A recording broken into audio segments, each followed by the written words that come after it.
Olá, meu nome é Jackerson Ricardo Gevinski e sou o professor da disciplina de Vibrações Mecânicas.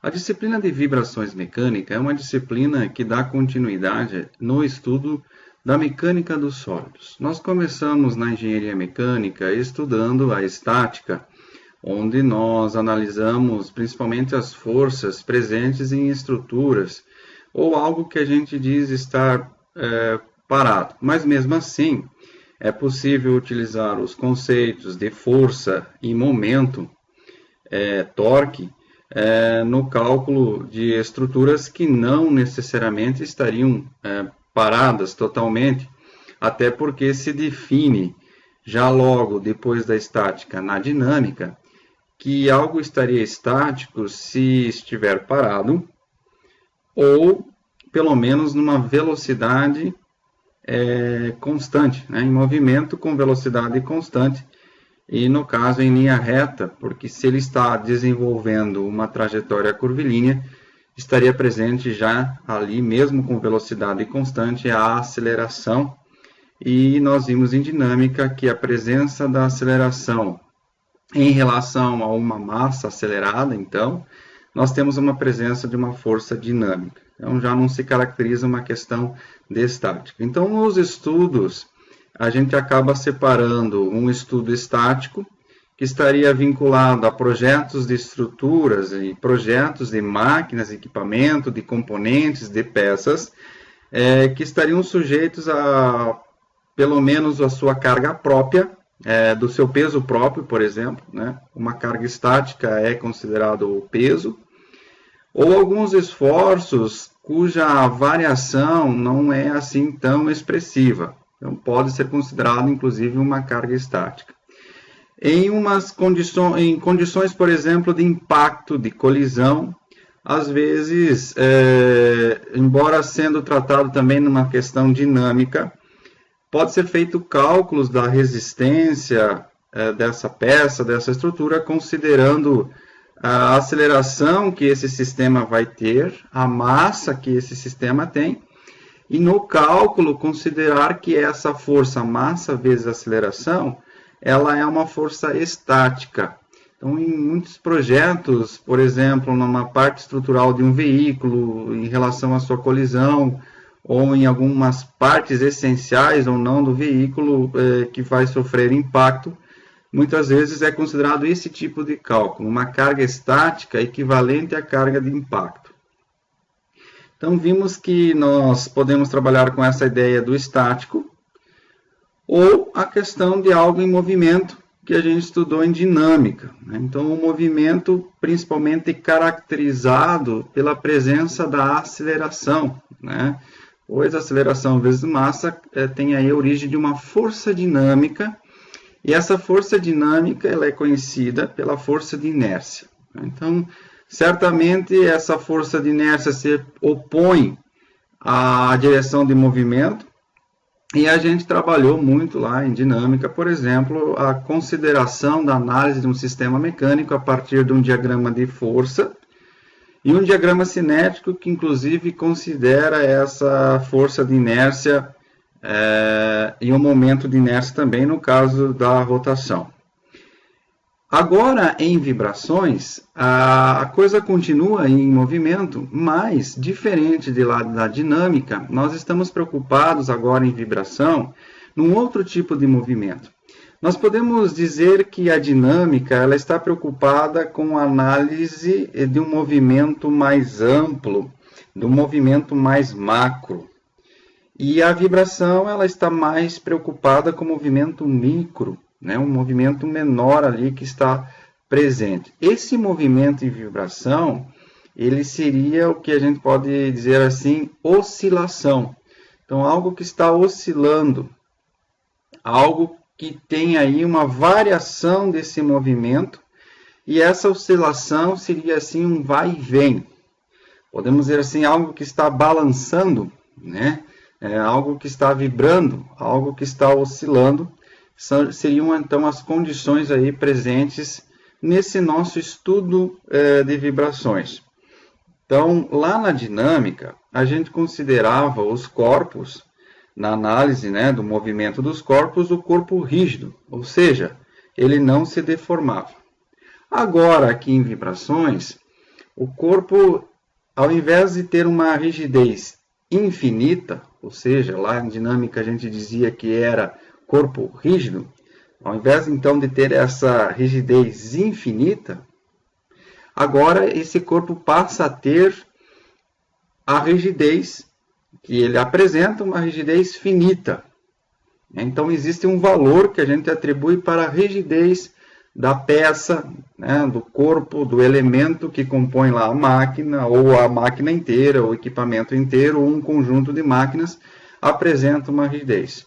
Então, de fato, todos os sistemas mecânicos apresentam uma rigidez mecânica. Então, isso é muito importante na análise de vibração, considerar que tudo tem uma rigidez finita.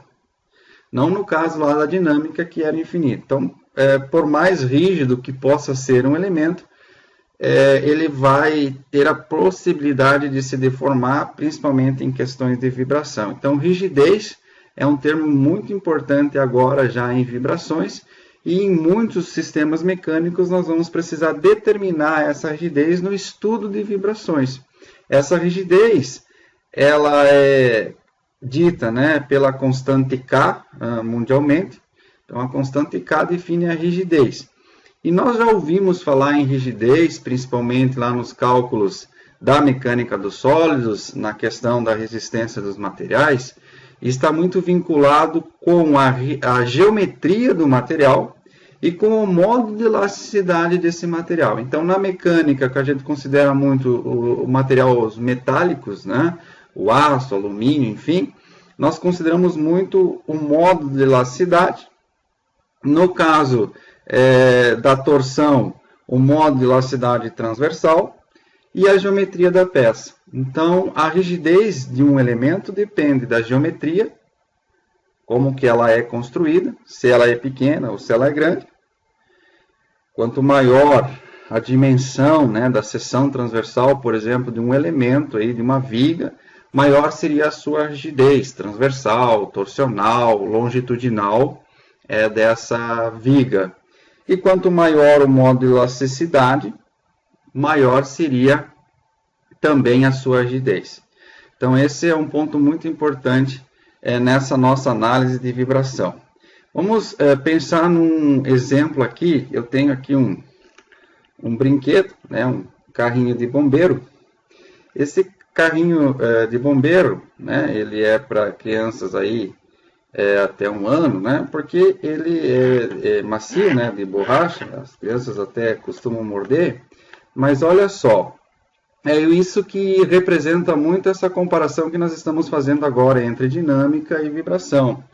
Na dinâmica, nós estávamos preocupados, por exemplo, no movimento que esse veículo teria em sentido de marcha, por exemplo, a sua aceleração, a sua velocidade final, a sua velocidade depois de um tempo, o tempo de parada, por exemplo, projetar os sistemas de freio, qual que é a desaceleração que ele vai ter, capacidade de tração, enfim, esse movimento macro do veículo, né, do corpo. Ou, por exemplo, aqui a escada, qual que é o movimento da escada, abrindo em movimento de rotação, esse movimento da escada completa, abrindo ou fechando a escada. Então, esses movimentos de aceleração, velocidade, de movimento em linha reta, movimento em curva, né? Possibilidade de tombamento do veículo ao exercer uma trajetória curvilínea, derrapagem, tudo isso são questões que a gente analisa lá em dinâmica, e lá a gente pode fazer as considerações de partícula, ou seja, somente considerar a massa desse elemento, ou já considerar o corpo rígido, onde nós vamos considerar as dimensões desse veículo, a altura, a largura, distância entre as rodas, que a gente chama de bitola na vista frontal, né? Distância entre as rodas, a distância na vista lateral entre as rodas é o entre-eixo, enfim, Considerando um corpo rígido, também a gente consegue considerar a rotação que esse elemento vai ter. Por exemplo, num sistema veicular, nós consideramos esse movimento que seria no eixo Y, né? Por exemplo, esse movimento de aceleração, o veículo ele se inclina para trás. Muitas vezes nós temos, então, o movimento de arfagem, no momento de frenagem, o movimento de mergulho, né? Então, o movimento de pitch, que é assim conhecido. Nós podemos ter, na vista traseira, por exemplo, né, num movimento de curva, o movimento de rolagem, né? Esse veículo pode rolar, vamos mostrar a frente do veículo, né? O veículo pode rolar, né? Então, exercendo uma curva, geralmente ele rola. Ou ele pode ter aí mudanças de direção, né, que seria a rotação no eixo vertical, conhecido como Z, seria o movimento de rotação em torno do eixo Z, pode ser um movimento oscilatório, aí está instável, né, uma instabilidade do movimento, que a gente chama do movimento de yaw, ou guinada, né. Bom, são todos movimentos macros que a gente pode estar considerando como movimento de corpo rígido. Mas, mesmo que esse veículo seja de aço, tem uma geometria, e tem uma modularidade e tem uma rigidez. Então, vamos supor que a gente construa o tanque aqui do reservatório de água com chapas, né? E essas chapas, mesmo de aço, elas podem se deformar. Então, existe aí a possibilidade de uma deformação na estrutura desse corpo, né? Então, ele pode estar desempenhando o seu movimento macro, que a gente está analisando em dinâmica, mas devido a alguma perturbação, devido a uma condição do próprio sistema, inerente, uma propriedade do próprio sistema, ele pode também estar se deformando ao longo dessa trajetória, né? Então, essa deformação ela pode ser aceitável ou pode ser ruim, porque pode trazer aí algumas consequências que a gente vai analisar aí posteriormente, né? Então, o corpo rígido do movimento macro, e em vibrações nós temos a possibilidade de uma deformação, e essa deformação, essa vibração que está acontecendo, ela é repetitiva. Então, por exemplo, existe aí uma forma de vibrar dessa estrutura que seria comprimir e estender, né? Comprime e estende. Ele fica repetindo esse movimento. E aí a gente precisa analisar esse tipo de vibração, se vai afetar na estrutura, se vai afetar também no funcionamento, ou se vai trazer problemas de conforto aí para o motorista, em termos de ruído também, né? Mas esse movimento repetitivo que a gente acaba analisando em vibração devido à deformação do corpo. Esse movimento repetitivo, que assim define a vibração, ele estaria associado também ao conteúdo de física quando a gente analisa ondas, né? Então, as ondas são as consequências aí da vibração. Então, nós temos, por exemplo, a onda sonora, que para nós vai ser o ruído provocado aí pelas vibrações. Essas ondas, então, todo aquele estudo de ondas define para nós os conceitos de algo que está se repetindo de uma forma padrão. Então, nós podemos dizer aí que existe uma periodicidade da característica vibratória. Então, nós temos um tipo de análise de vibração, mas é importante já comentar que esse tipo de vibração presente nas estruturas, né, muitas vezes a gente não consegue enxergar que algo está se movimentando, que algo está vibrando. Então, dificilmente a gente viria esse movimento micro de vibração das chapas, por exemplo, desse veículo, porque a amplitude seria muito pequena e às vezes a frequência é muito alta. Depois a gente fala dessa frequência de observação, né? Mas se a gente coloca a nossa mão, né, o tato sobre a superfície que está vibrando, a gente percebe lá que está vibrando. Nós podemos colocar, por exemplo, a mão agora sobre os nossos computadores lá, porque existe aí, por exemplo, o sistema de arrefecimento do nosso do nosso sistema, do computador, através do sistema aí de ventilação. É um sistema que está girando, embora seu balanceamento ele é muito bom, né? Pode trazer um pouco de vibração devido à rotação, e como nós temos diversos sistemas eletrônicos aí funcionando, tem a vibração da rede elétrica também presente, então a gente pode estar sentindo, né, a vibração de alguns elementos pelo tato.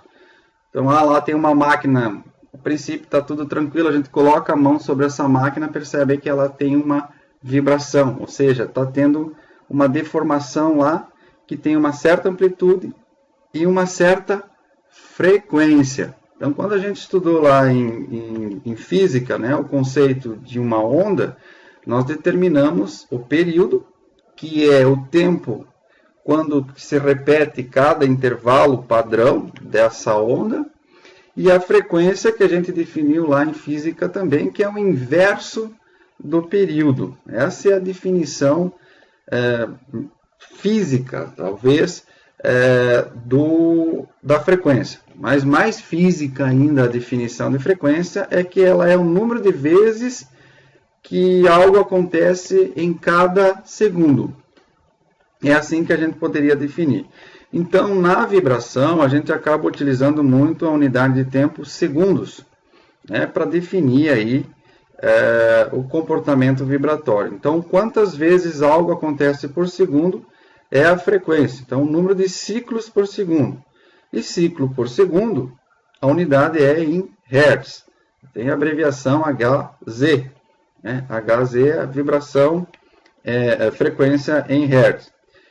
Como muito das máquinas, dos equipamentos que a gente utiliza são movimentados, ou tem a presença aí de máquinas rotativas, né? Então a presença da rotação, nós muitas vezes vinculamos também essa frequência em Hertz a partir da rotação, que é uma frequência angular. Aí a frequência angular é dada em radiano por segundo. Nos nossos cálculos, quando a gente determina o equacionamento para conhecer essas frequências, inicialmente o resultado do cálculo nos traz a informação da frequência em radianos por segundo. Então a gente faz a conversão em ciclo por segundo, levando em consideração que uma volta completa são 2π radiano. Então sempre existe essa conversão dos 2π entre Hertz e a frequência angular em radiano por segundo. Então a gente já tem aí pelo menos 3 conceitos fundamentais determinados em vibrações, que é a questão do tempo em segundo, a questão da frequência, né, o tempo determinado ali, o período, né, quanto é o período específico de vibração, o período que nos leva a conhecer a frequência, quantos ciclos por segundo se realiza esse movimento oscilatório, essa oscilação, essa vibração, essa perturbação, né? Algo fica balançando. E nós também já definimos o conceito de rigidez, né? Que é uma resistência aí à deformação que os corpos apresentam, e que agora para nós em vibrações ela se faz muito importante. Então, o nosso estudo de vibrações, ele vai ser fundamentado aí nesse tipo de análise do comportamento dinâmico de estruturas, de máquinas e equipamentos que apresentam esses movimentos oscilatórios, né? Esses movimentos oscilatórios, eles têm um certo padrão. Então, inicialmente, lá quando a gente começou a estudar vibrações, ou mesmo a gente percebia algo vibrando ao nosso redor, a gente achava que aquilo vibrava de uma forma assim muito aleatória, que algo ficava se deformando de um jeito depois do outro, daí uma combinação de formas de deformação, né? Mas aí a gente vai analisando as estruturas, existe uma ideia de um comportamento natural das coisas, em que as formas de vibração, como as coisas se deformam, é uma coisa assim mais padrão existem os modos de vibrar, que são o jeito, as formas como algo vai vibrar. E aí tem o seu primeiro modo de vibrar, o segundo modo de vibrar, que são formas, inclusive, por exemplo, podemos considerar formas de onda bem definidas, bem, podemos assim, dizer assim, harmônicas, em relação a esse jeito de vibrar. Então, uma placa, uma chapa, não fica vibrando assim, uma ponta a outra, depois sobe o meio e desce o fim. É algo que vibra ou abrindo e fechando as suas extremidades, um modo de vibrar bem bacana de analisar. Existe uma forma que atende a linha elástica de vibração dessas estruturas. Então, a vibração também está vinculada com as propriedades elásticas do material, como a gente já disse, a rigidez, modo, elasticidade e geometria. E aí nós temos sempre o comportamento vibratório seguindo uma linha elástica. Então, nós já estudamos lá em física, quando a gente analisou ondas, o comportamento de vibração de cordas. Então, a gente faz lá os experimentos de vibração de cordas e percebe aquela forma de onda, né? Aquela cobrinha, que a gente pode dizer, que é formada quando algo vibra. Então, existe uma onda com um nó, depois com diversos nós, e vai aumentando o número de nó conforme a gente vai aumentando a frequência de oscilação.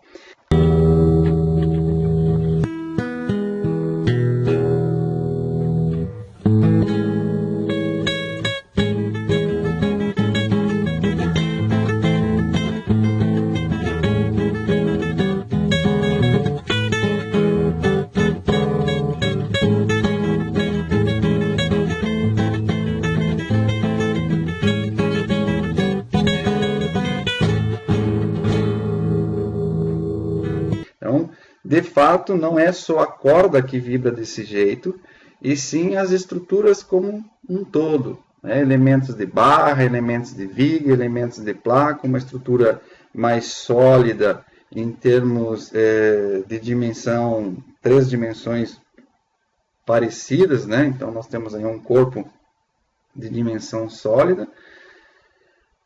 Tudo isso tem a sua forma de vibrar com esse formato, né? Esse formato que a gente pode estar dizendo que é essa onda, né? de vibração no próprio corpo.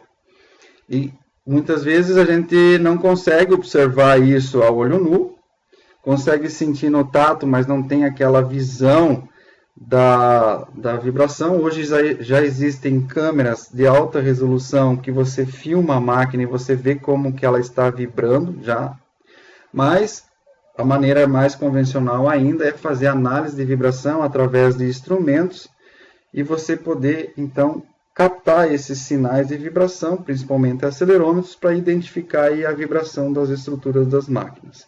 Certo? Então, a gente vai ver aí depois alguns exemplos, algumas aplicações do estudo de vibrações, mas é importante a gente agora, já na sequência, entender o que nos cerca, né? Tudo que nos rodeia está presente a vibração, certo?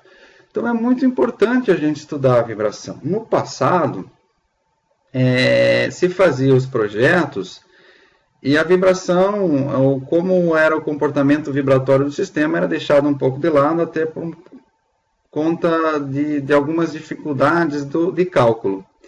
Mas conforme foi evoluindo aí a parte de calculadora, dos computadores, dos softwares, ficou mais fácil de fazer uma análise dinâmica, uma análise do comportamento vibratório das estruturas. Então não é mais necessário a gente esperar montar um equipamento e ver como que algo vai vibrar, ou mesmo montar o equipamento, vender o equipamento e depois receber as reclamações que algo está vibrando, que algo quebrou de forma precoce, não chegou no limite de vida estimado inicialmente. A gente já pode estar prevendo o comportamento vibratório do sistema já no projeto. E ali no projeto fazer algumas alterações para que algo não tenha problema de vibração, que a gente vai aí citar já de imediato. O estudo de vibrações, ele começou mesmo quando as pessoas começaram a perceber os sons musicais produzidos por alguns instrumentos, por exemplo, por corda ou tambores. O que era aquilo? Então, você batendo na corda do violão, você batendo aí na superfície do tambor, aquilo provocava uma perturbação ou da superfície, né, do tambor, ou uma perturbação na corda do violão, aquilo vibrava e produzia aí um som, e esses sons aí depois no formato harmônico, enfim, se construiu as músicas e o pessoal então começou a estudar a vibração, e o estudo de vibração começou no entendimento dessa vibração que causa o som, então em vibração em cordas, vibração em membranas, né, dos tambores, vibração em elementos mais rígidos, né, saiu da corda e veio para elementos de barra, depois elementos de viga, depois elementos de placa, ou seja, o pessoal foi estudando e apenas aí em 1900, esse estudo inicial de vibração, essa tentativa de tentar entender o som, né, vinculado a vibrações, começou há 4, 5 mil anos atrás. O pessoal vem tentando entender. E os estudos assim que nos deram um pouco mais de conhecimento depois na solução das equações diferenciais, e depois nós tivemos aí a contribuição a partir de 1800, 1900, até 1902, 1930, o pessoal estava trazendo contribuições para nós de como analisar elementos vibratórios, por exemplo, as placas, né, chapas grandes vibrando. E aí a gente vai ver que as nossas estruturas, né, os nossos equipamentos são compostos por placas, chapas, né, por estruturas que podem ser consideradas vigas, barras, ou mesmo cabos, né, os cabos, as cordas.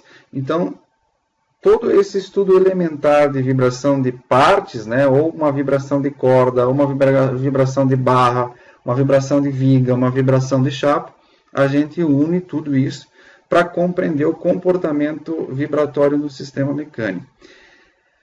Inicialmente as coisas podem parecer assim um pouco complicadas, principalmente associadas aos cálculos, mas é fantástico você ver que através de alguns cálculos, da solução de uma equação diferencial que está vinculada à equação do movimento do sistema, vai representar o comportamento dinâmico do sistema.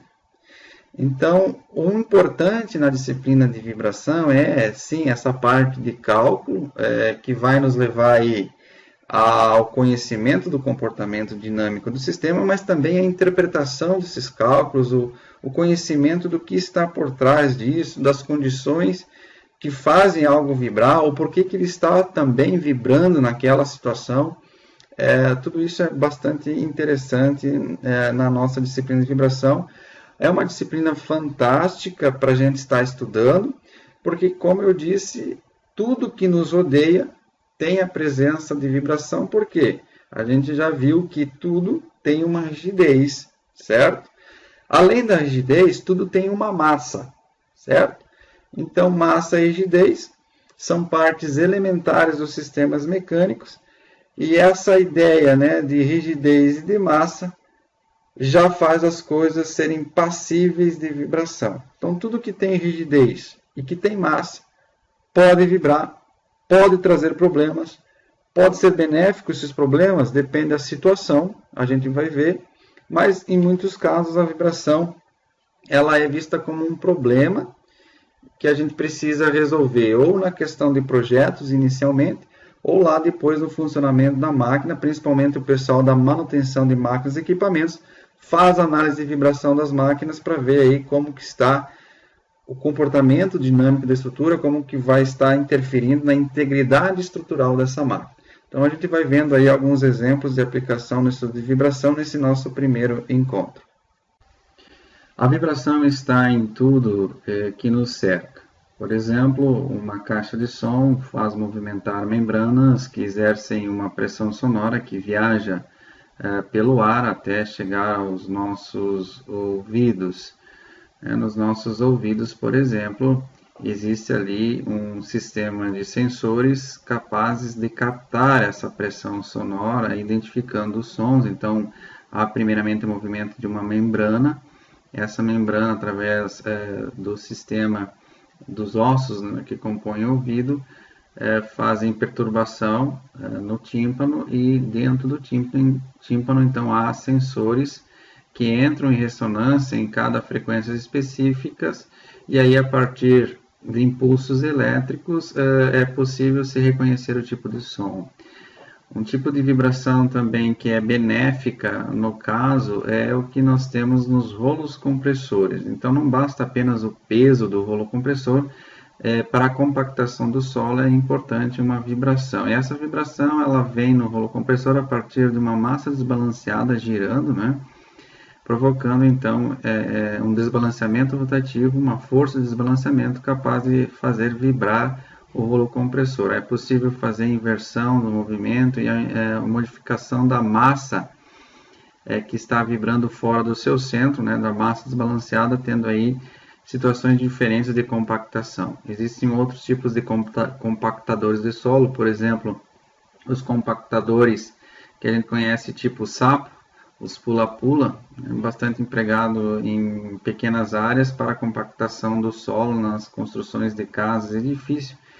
E esse sistema ele é um sistema que é acionado através de um movimento alternativo de biela e manivela. Através da rotação do motor, esse movimento ele é transformado no movimento de translação através de uma biela, um mecanismo, fazendo com que haja então um movimento de translação da parte da sapata desse socador, desse compactador, e ele vai então compactando o solo, mas é através de um movimento oscilatório. Tá? Então aí há a presença do movimento oscilatório fazendo essa compactação do solo.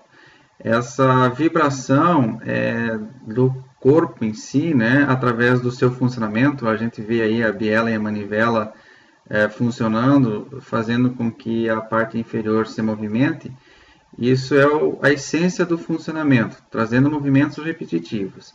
Mas a questão da vibração aí, ela estaria na deformação desses elementos e também o quanto que essa vibração chega no ser humano, no operador aí, em termos de desconforto e ruído, né? Então, as leis trabalhistas. A questão das peneiras vibratórias também é uma utilização do princípio de vibração, a oscilação, né? Então, placas perfuradas com medidas diferentes vibrando vão fazer a seleção de materiais. Então, essas peneiras vibratórias são muito utilizadas na classificação de materiais em termos de tamanho, em grãos, areia, brita. São utilizados esses tipos de peneira para fazer a separação e classificação dos itens. Uma fonte de vibração são os terremotos, são movimentos então das placas tectônicas, né, que formam aí a crosta terrestre. Esse movimento tem colisões e essas colisões fazem se propagar ondas aí até a superfície da Terra, trazendo falhas e algumas consequências até que catastróficas. Então, isso acontece em alguns lugares específicos da superfície da Terra, né?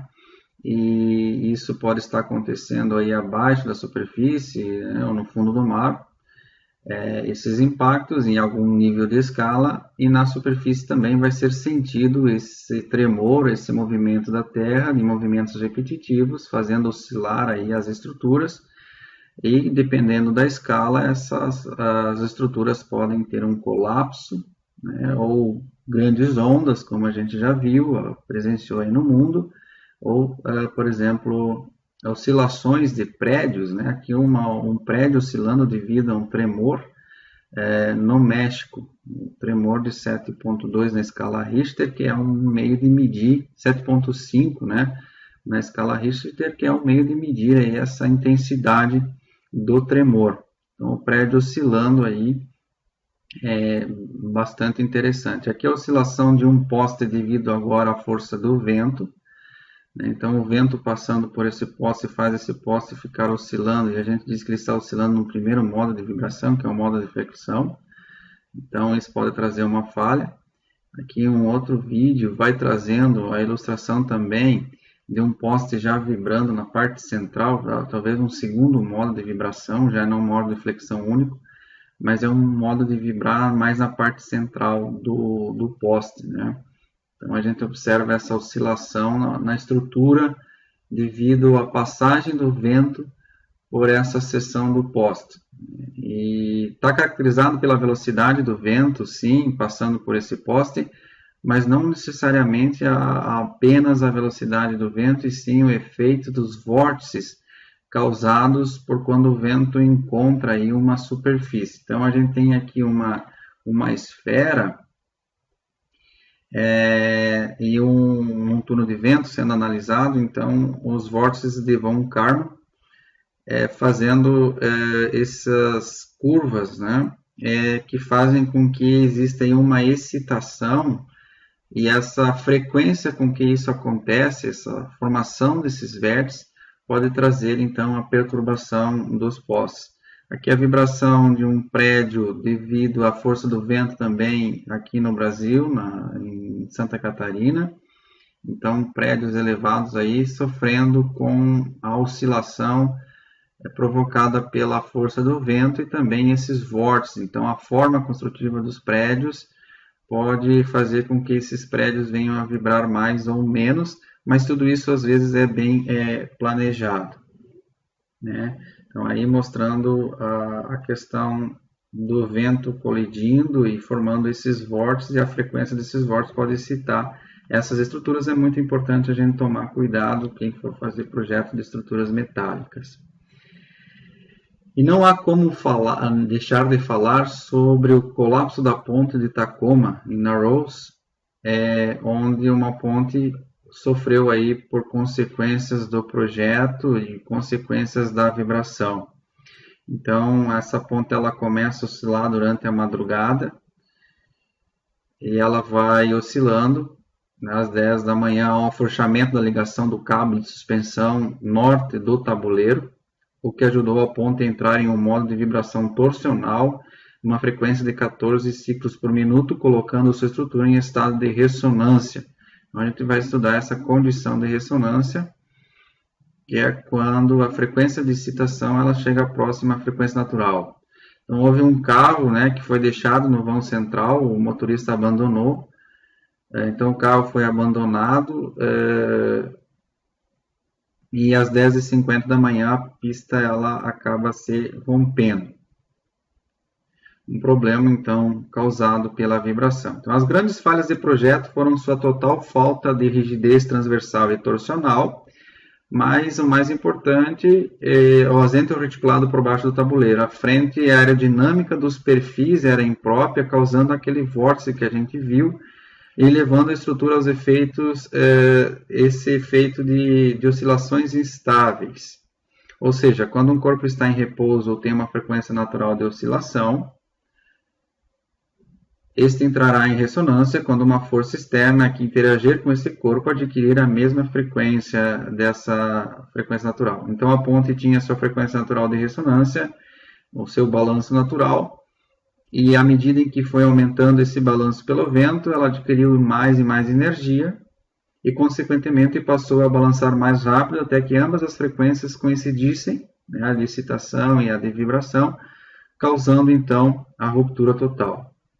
Tem aí o fato do salvamento de um cachorro, uma tentativa de salvamento de um cachorro que ficou ali, que foi a única vítima fatal do sistema aí, desse acidente.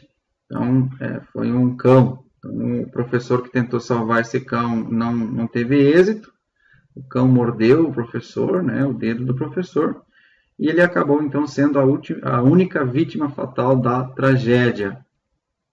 Esse é um grande exemplo de falha que pode acontecer com uma estrutura onde não é previsto essas condições de vibração, condição de ressonância, e trazendo enormes prejuízos. No caso aqui, o prejuízo material teve a vida de um cachorro, pode ter vidas humanas também aí presentes.